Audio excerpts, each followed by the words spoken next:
ser em nome de Jesus. Amém. Amém, meus irmãos. Vamos agora abrir as nossas Bíblias. Queria que você deixasse a sua Bíblia aberta no Evangelho segundo escreveu Lucas. No capítulo 14, ainda não faremos menção aos versos, mas deixa a sua Bíblia aberta aí em Lucas capítulo 14. Por favor, faça isso.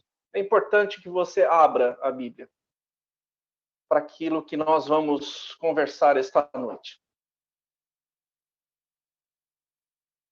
Amém, queridos?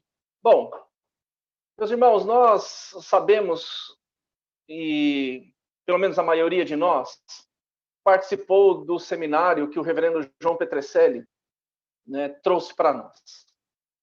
Eu, irmãos, particularmente julgo que esse foi um tempo diferente para a história da nossa vida. Foi um tempo em que nós fomos grandemente abençoados pelo Senhor. Deus falou conosco assim de uma forma poderosa. Os relatos, os feedbacks, os retornos que foram dados, né, que chegaram até mim, que chegaram até o reverendo João, como eu já disse, né, hoje pela manhã, foram assim maravilhosos daquilo que Deus efetivamente falou por meio, né, destes 6 encontros em que você e eu estivemos juntos, sendo instruídos, né, pela palavra do Senhor. E é interessante, meus irmãos, porque o reverendo João, ele falou para nós sobre um aspecto muito importante.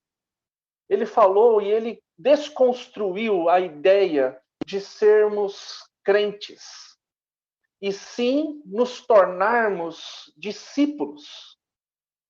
E ele falou de um terceiro grupo, que a Bíblia também narra. Ele falou sobre o joio, não é? Quando nós estamos falando do joio, nós estamos falando daqueles que efetivamente não conhecem o Evangelho, não se converteram, né? Ou não foram convertidos ao Evangelho do Senhor Jesus, não têm o Senhor Jesus como seu Senhor e Salvador. Mas ele deixou muito claro durante a nossa conversa, né, a respeito destes 2 grupos, pelo menos maiores, que nós temos na igreja, formados por aqueles que efetivamente são crentes e aqueles que são discípulos. E nós percebemos na nossa conversa, né, de uma forma muito clara, meus irmãos, que ser crente, né, na perspectiva de ser discípulo, é muito ruim.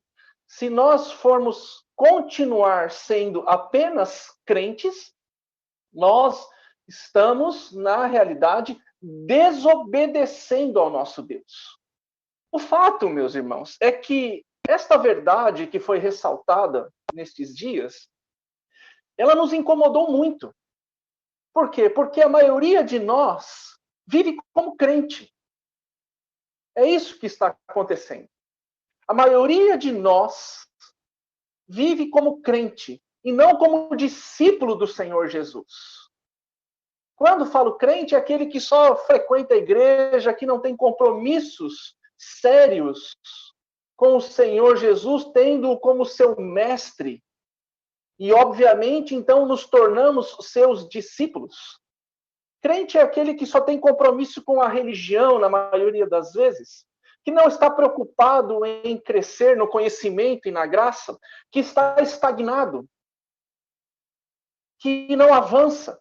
Como nós vimos durante a semana, pessoas que estão há 30 anos na igreja, 35 anos na igreja, podem estar também há 5, há 10, mas continuam sendo apenas crentes, ainda não se tornaram discípulos de Jesus.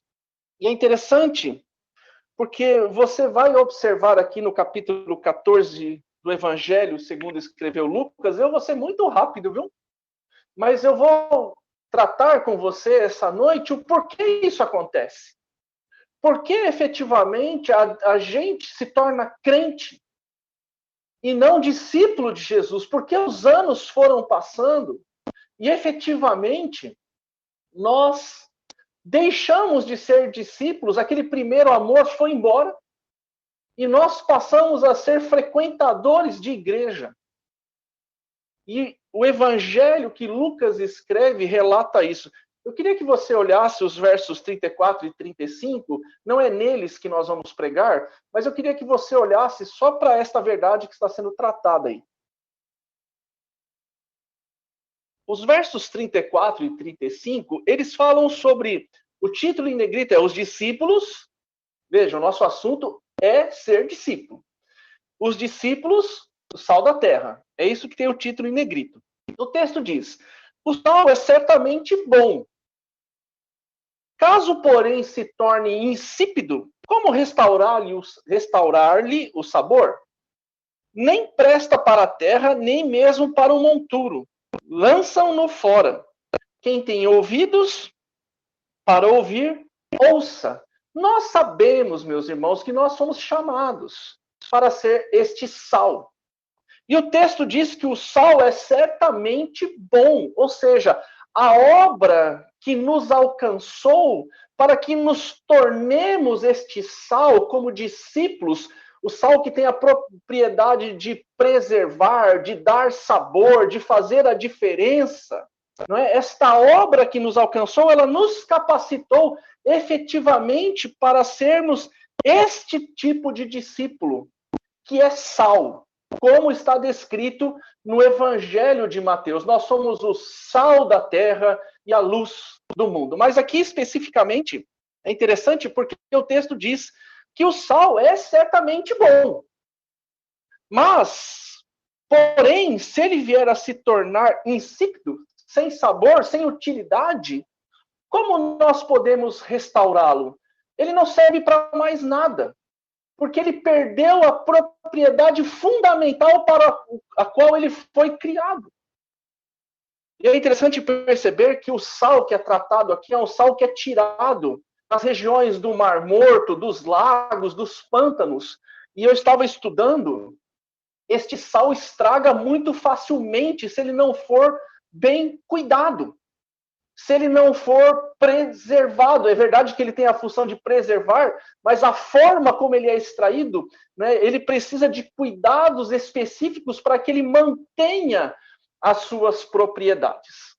E nós vamos perceber, meus irmãos, e Jesus está dizendo para os seus discípulos por que alguns tornaram-se insípidos, a tal ponto de não servir nem para adubar a terra. É isso que nos informa o verso de número 35. E a resposta para isso está dos versos 25 a 33. E estes nós vamos ler, e estes fazem parte da nossa mensagem, efetivamente falando esta noite. Lucas capítulo 14, dos versos 25 a 33. A palavra do Senhor diz assim: grandes multidões o acompanhavam. E ele, voltando-se, lhes disse: se alguém vem a mim e não aborrece a seu pai, a mãe, e mulher, e filhos, e irmãos, e irmãs, e ainda a sua própria vida, não pode ser meu discípulo. E ele diz mais: e qualquer que não tomar a sua cruz e vier após mim, não pode ser meu discípulo. Pois qual de vós, vão ser contadas duas parábolas agora, irmãos. Pois qual de vós, pretendendo construir uma torre, não se assenta primeiro para calcular a despesa e verificar se tem os meios para concluir? Para não suceder que, tendo lançado os alicerces, e não a podendo acabar, todos os que a virem zombem dele, dizendo: este homem começou a construir e não pôde acabar.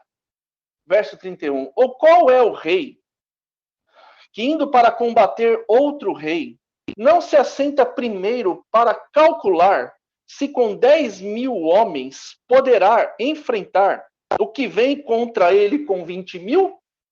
Caso contrário, estando o outro ainda longe, envia-lhe uma embaixada, pedindo condições de paz. Assim, pois, todo aquele que dentre vós não renuncia a tudo quanto tem, não pode ser meu discípulo. Amém. Vamos orar, queridos. Senhor nosso Deus, nós agora acabamos de ler a tua palavra. E em nome de Jesus, nós queremos te pedir que o Senhor fale ao nosso coração. Que o Senhor nos instrua, Senhor. Nós precisamos ouvir a tua voz mais uma vez. Obrigado porque o Senhor já tem falado conosco. Continue então falando, nos convencendo, Senhor, desta verdade preciosíssima que o Senhor está trazendo à tona para a nossa vida. Nós queremos te suplicar em nome do Senhor Jesus.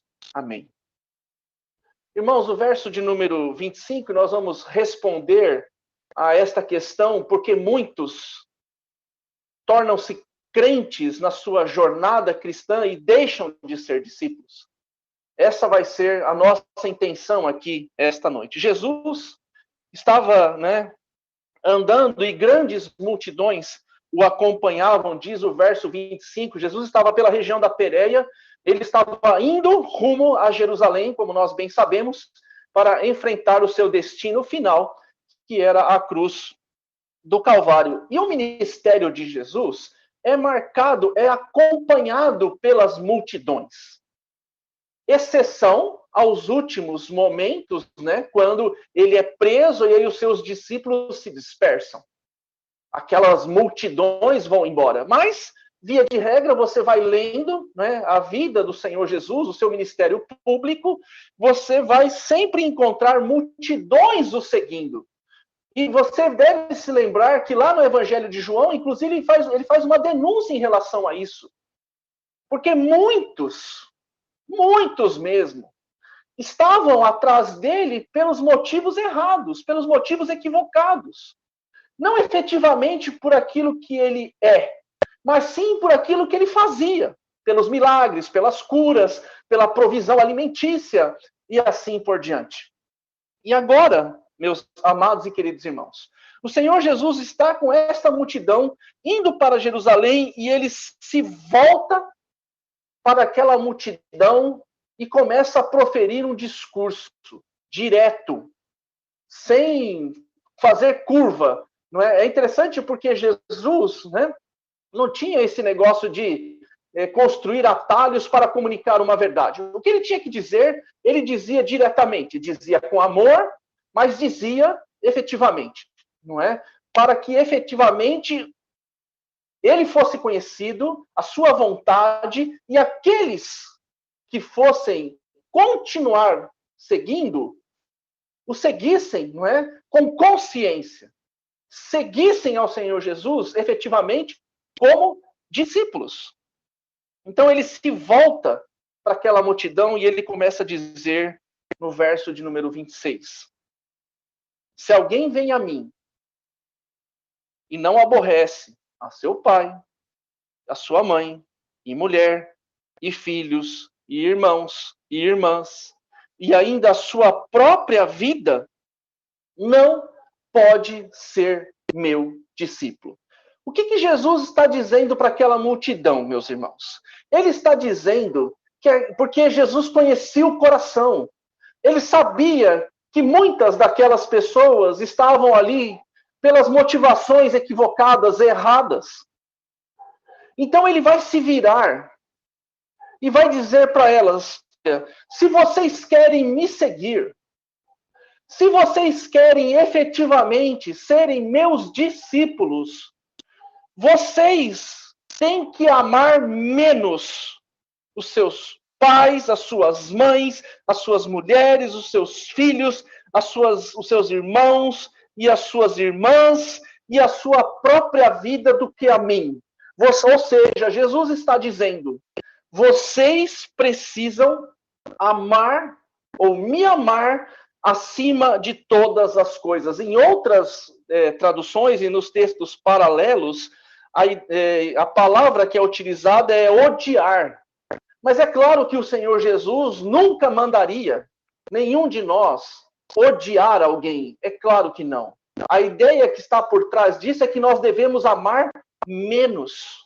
Nós não podemos amar ninguém igual ao Senhor Jesus. É isso que ele está ensinando aqui. Ninguém pode estar acima dele na história da nossa vida. Porque se isso estiver acontecendo, ele termina dizendo, se alguém vier a mim, né, e não aborrecer a este grupo de pessoas e a sua própria vida, não pode ser meu discípulo. Ou seja, nós não podemos amar nem a nossa própria vida mais do que amamos ao Senhor Jesus. E quando nós falamos de vida, nós estamos falando de tudo que a compõe. Todas as nossas realizações, porque o texto já tratou da família, já tratou destes vínculos profundos que nós temos com pai, mãe, mulher, filhos, irmãos e irmãs. Mas agora o texto nos chama a atenção para a nossa vida no conceito ou no contexto geral. Nada nesta vida, qualquer coisa que você tenha pensado aí agora, não interessa. Nenhuma destas coisas pode ser mais amada por você e por mim do que o amor que temos para com o Senhor Jesus.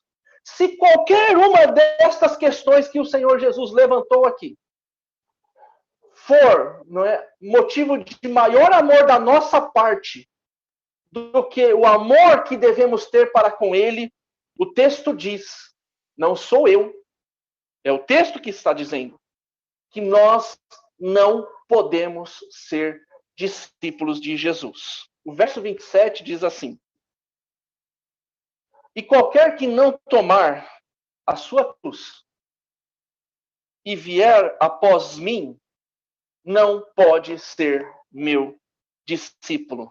É interessante perceber porque esta ideia de tomar a cruz é a ideia do sofrimento.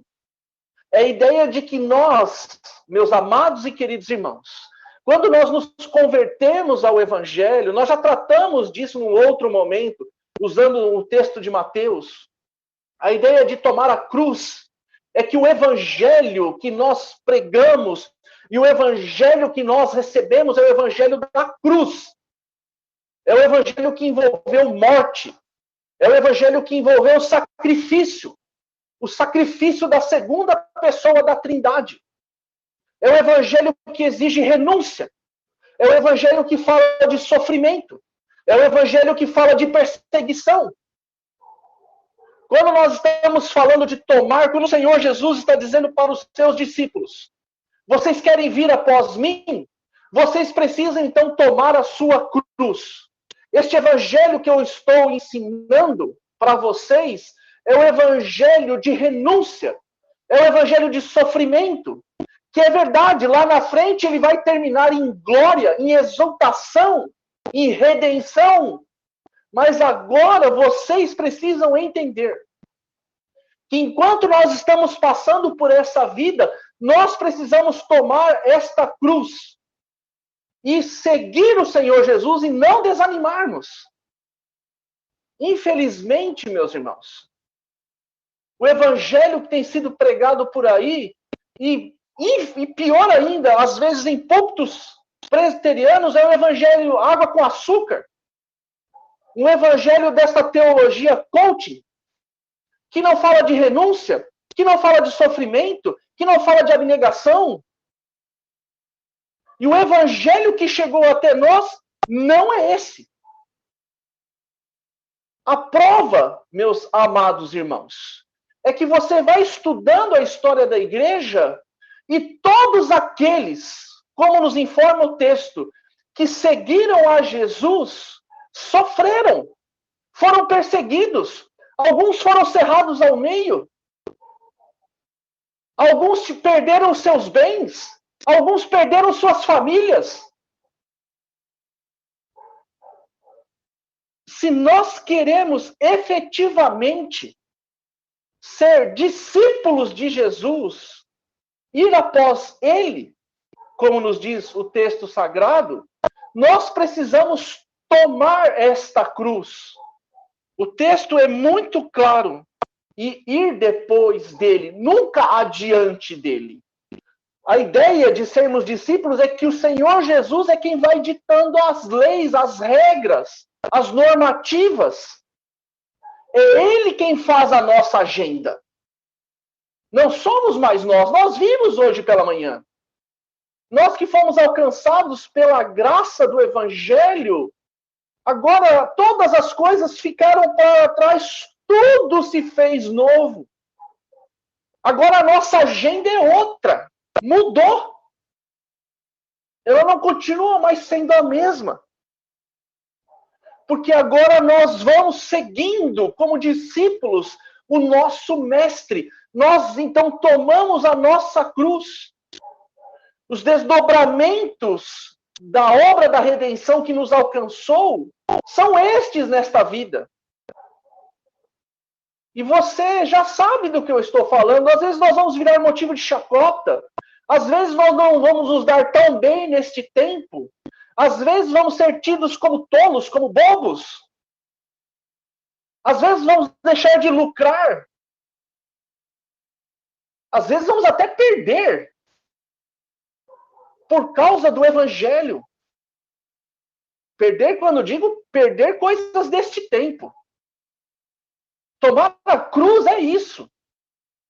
E se nós queremos efetivamente seguir o Senhor Jesus, nós precisamos ser assim. Porque o verso de número 27 diz que se assim nós não fizermos, se nós não fizermos assim, nós não podemos ser discípulos do Senhor Jesus. O verso 27 diz isso. Não tem como. Não é possível. Mas, para animar o nosso coração e animar o coração daqueles discípulos, Jesus vai contar duas parábolas que nós conhecemos tão bem. Curtas. Para mostrar para você e para mim que nós precisamos entender o que aconteceu na nossa vida. E ele diz, no verso 29, para não suceder, verso 28, pois qual de vós, pretendendo construir uma torre, não se assenta primeiro para calcular a despesa e verificar se tem os meios para concluir? Para não suceder que, tendo lançado os alicerces e não a podendo acabar, todos os que a virem zombando dele, dizendo, este homem começou a construir e não pode acabar.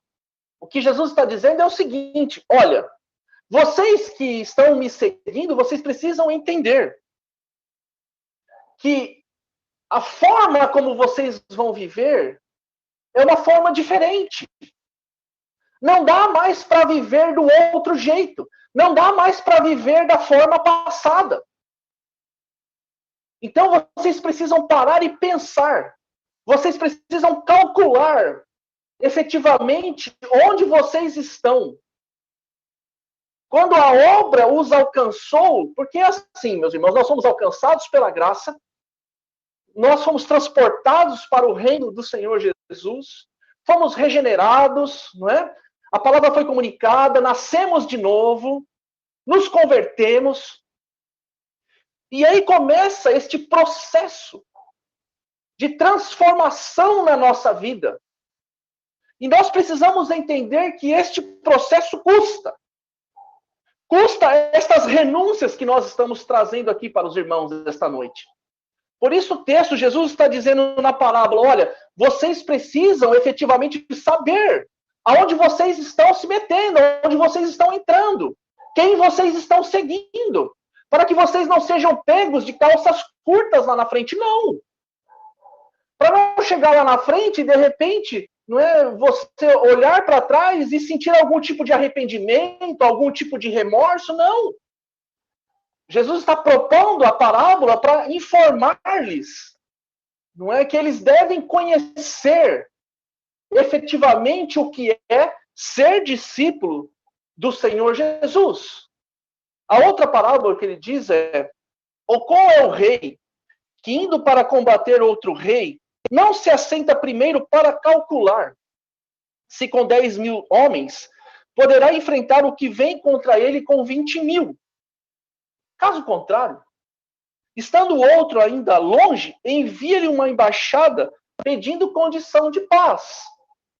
É interessante, condições de paz. é interessante que na segunda parábola ele amplia ainda mais o raciocínio. Ele está dizendo, olha, vocês precisam saber onde vocês estão entrando, não é? E vocês têm que acomodar a vida de vocês de tal forma que vocês não percam esta batalha. E ele usa a figura da guerra para nos mostrar, olha, se você não vai conseguir enfrentar com 10 mil os 20, então você precisa pedir, não é, condições de paz.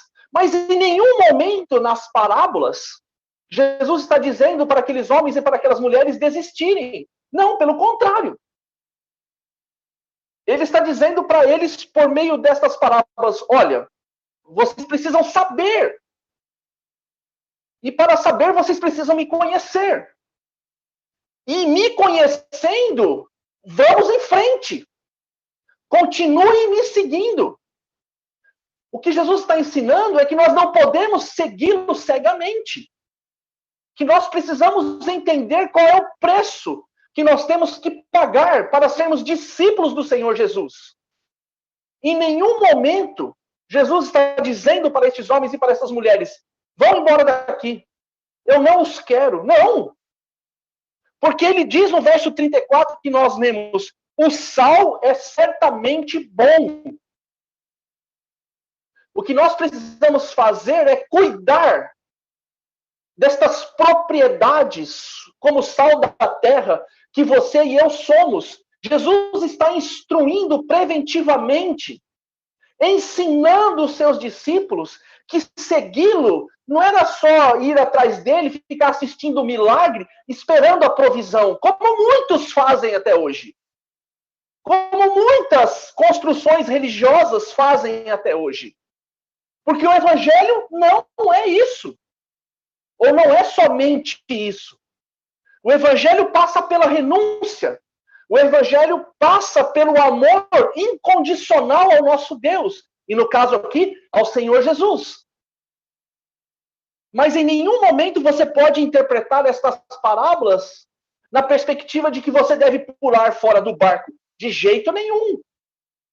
O que Jesus está dizendo para você e para mim essa noite é que se efetivamente nós queremos ser discípulos do Senhor Jesus, nós precisamos entender, segundo a Sagrada Escritura, o que é ser discípulo de fato.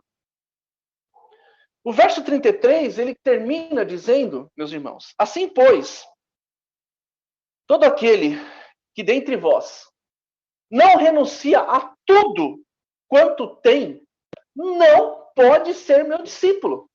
Por 3 vezes, meus irmãos. Jesus está dizendo que nós podemos ser qualquer coisa, mas se nós queremos ser discípulos do Senhor Jesus, nós precisamos aprender a renunciar a tudo. E o maior exemplo de renúncia que nós temos no texto sagrado é o do próprio Cristo. Quando Paulo escreve aos Filipenses, ele narra isso. O exemplo de Cristo na humilhação, no seu estado de humilhação. A teologia trata desse tema. Quando ele abre mão da sua glória, quando ele vem e habita entre nós, o Deus encarnado, o Deus perfeito vem habitar no meio de pecadores. E ele sofre, ele chora, ele se entristece.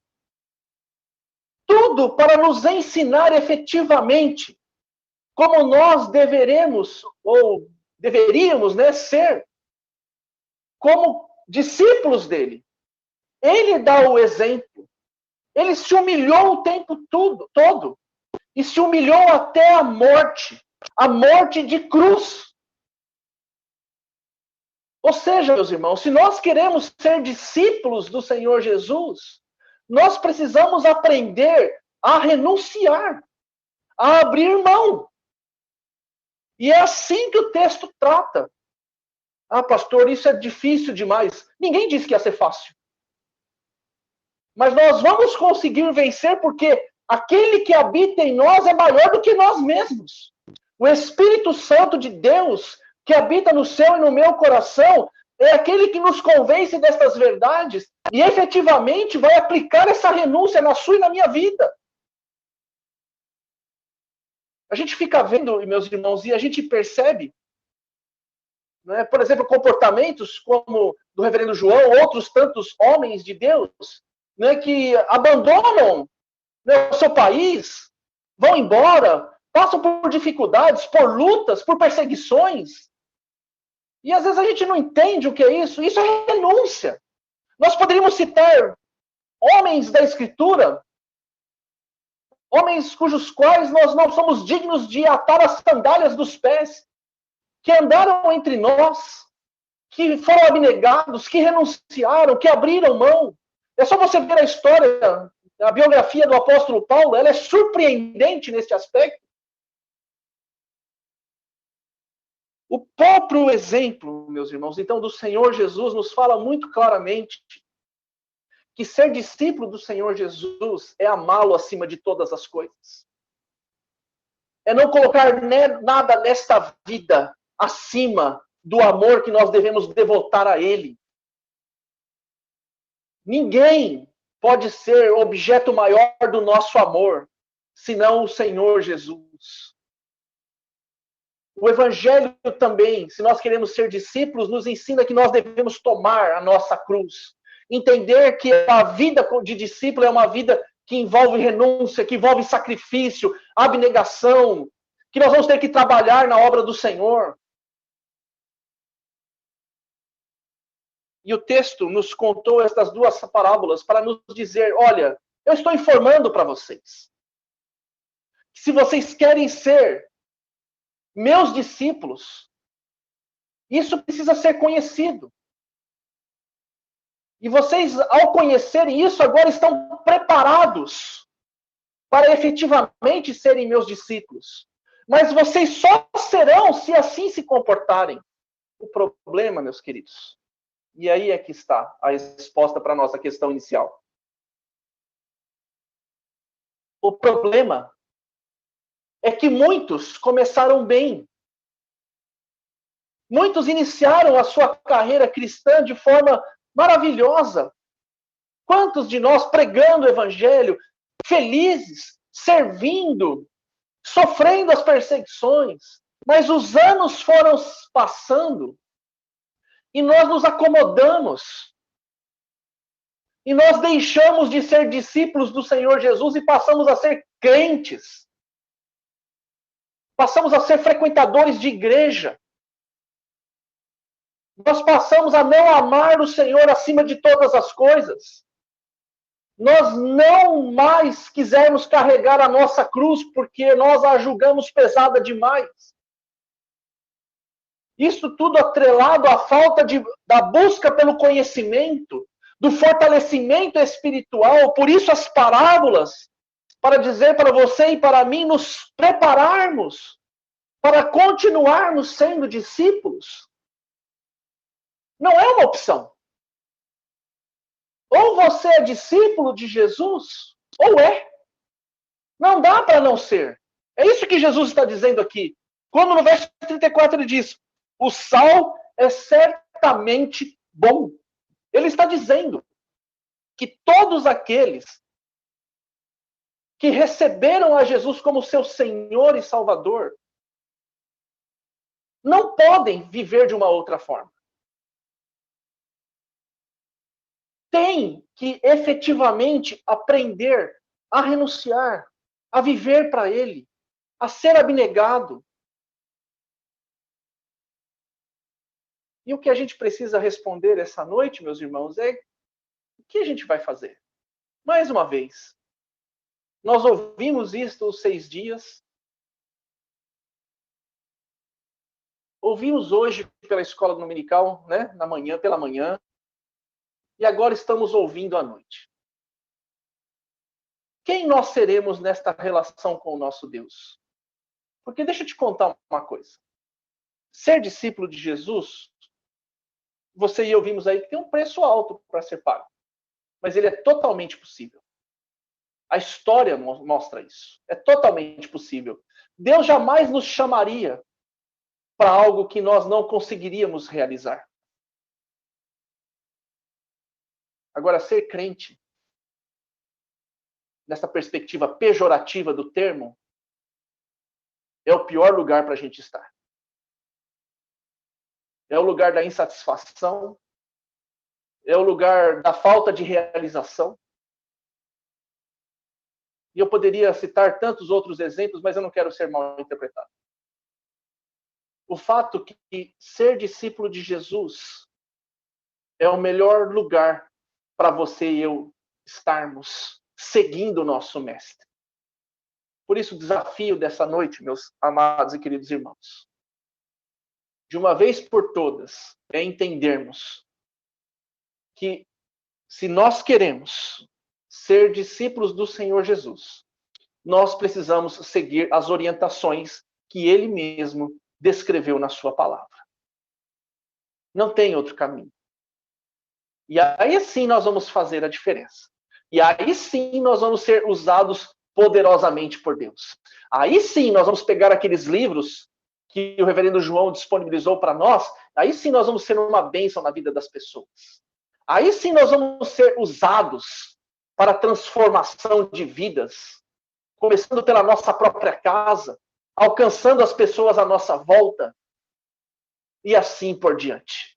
Testemunhando a respeito do reino, falando das obras maravilhosas que o Senhor Jesus realizou, as que Ele está realizando na sua vida, na sua história, e aquelas que Ele ainda realizará. Meus irmãos, não tem coisa melhor do que ser discípulo de Jesus. Por isso, Pedro, quando Jesus perguntou para eles, para onde vocês querem ir embora também? Pedro disse, mas Senhor, para onde nós vamos? Se o Senhor tem as palavras de vida, por isso nós precisamos seguir a Jesus, meus irmãos. Nós estamos sendo intimados. E eu louvo a Deus por isso. Mas vocês não sabem a alegria do meu coração de perceber como Deus falou ao coração de tantos por meio destas ministrações que estamos recebendo nestes dias sobre este aspecto específico. Tome uma decisão diante de Deus. Que lugar nós vamos assumir? Que papel nós vamos desempenhar nesta relação com a segunda pessoa da Trindade? De crentes?